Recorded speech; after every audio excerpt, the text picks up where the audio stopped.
Patricia Schmidt. The Seacliff schoolgirl had just finished her second night working at a Darlington fast food outlet when she said goodbye to her workmates and walked towards South Road to wait for her father. It was the last time she was seen alive. 16 hours later, her battered body was found lying in grass at Hallett Cove. It's a crime that's haunted Adelaide for more than 4 decades. But as Ben Avery explains, a laboratory across the Tasman could finally provide a breakthrough. Morning, Great, well, thanks you. Just here to collect the exhibits for the... Detective Inspector Greg Hutchins is a police force veteran, but never before has he had a mission quite like this. There we go. Thank you. Inside his backpack is the key to solving one of South Australia's most enduring mysteries. A single piece of evidence that could lock up a killer 43 years after his sickening crime. I hope this is the breakthrough everybody's been waiting for. It'd be great to get a result, particularly for the family.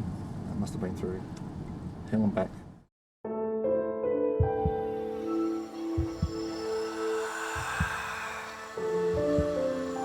It was 1:45 a.m. on December 17, 1971.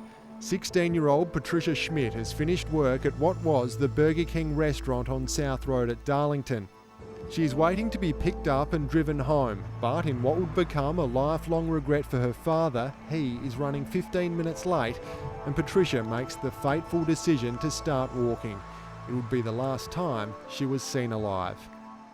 When Dad got home, Susie wasn't with him, and the next morning still not there, and just started to wonder what was going on. And then next thing there was a big hive of activity and police and detectives, and yeah, the place was abuzz, but for all the wrong reasons.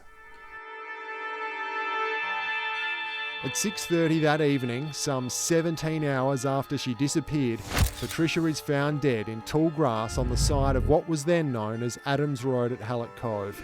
The circumstances are nothing short of horrifying. I suppose only being 10, a bit hard to comprehend rape and things like that, but yeah, even if you're young, still hits home. Patricia Schmidt was commonly known by her middle name Susie. Despite losing her mother at a young age, she was a happy child, close with her siblings and in particular her brother Frank. I do quite a few things with her, like going down to the beach. Remember trips to the zoo and grandparents coming over from overseas, and so trip down to Victor and onto Granite Island. I remember going on the chairlift with her and things like that. Police say she was a normal teenager who'd never been in trouble.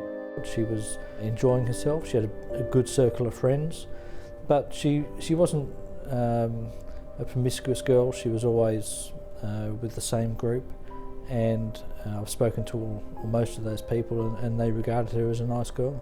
The Burger King where Susie worked has since become a Hungry Jack's, and the surrounding landscape here would look a whole lot different now than what it did back in 1971. But one thing has never changed, and that is that Susie's killer is still at large. So who is he? Did he know Susie, or was it an opportunistic crime?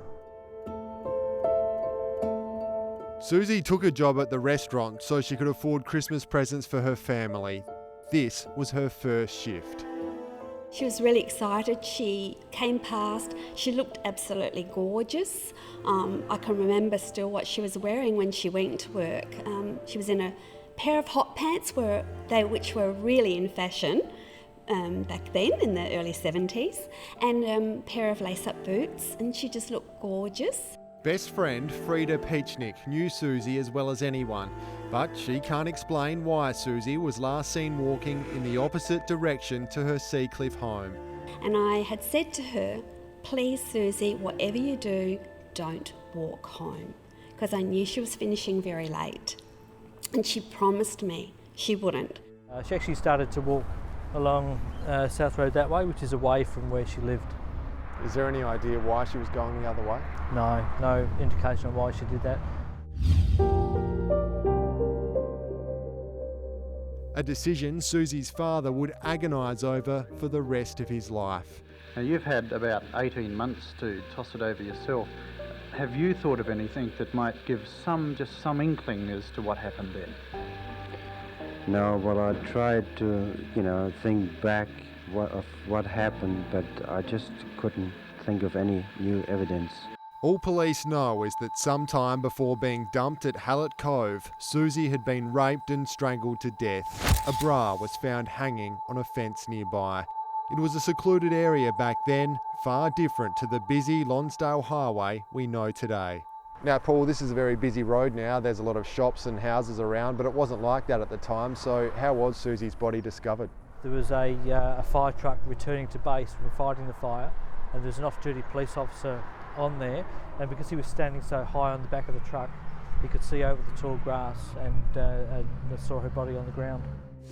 Items collected at the scene have been preserved and kept under lock and key for the past 4 decades.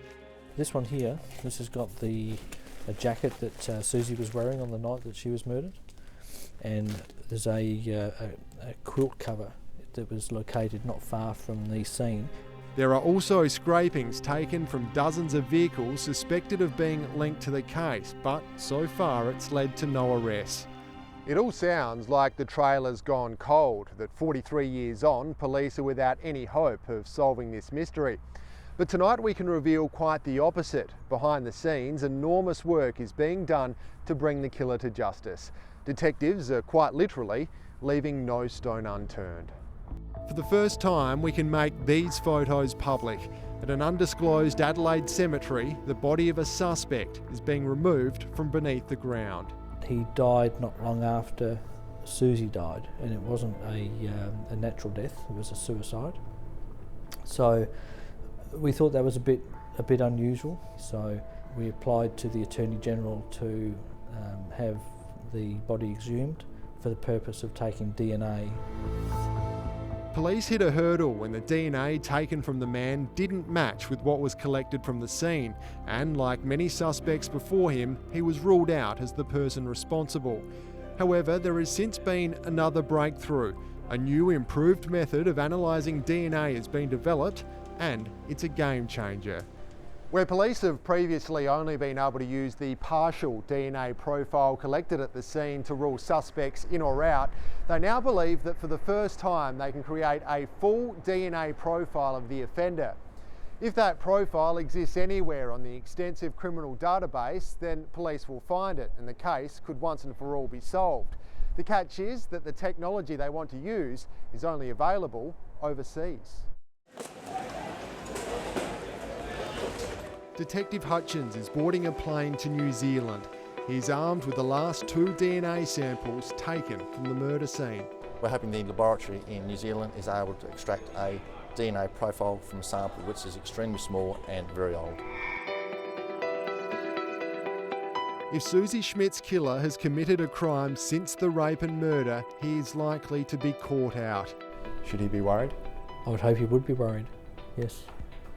Because once it's uploaded, and if we get a full sample and it's uploaded onto the database, and if that person's already on the database, then there's a good chance, or a very good chance, that there'll be a match.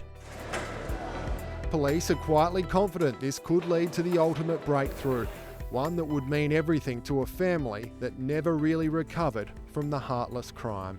Yeah, I just can't comprehend how my dad would have been feeling at the time. Like, I've got 3 daughters, and to lose a daughter in that fashion, yeah, hard to comprehend. He always had hope that one day the case would be solved, so unfortunately, yeah, he went to his grave without that happening, so just hoping that the same thing doesn't happen with me.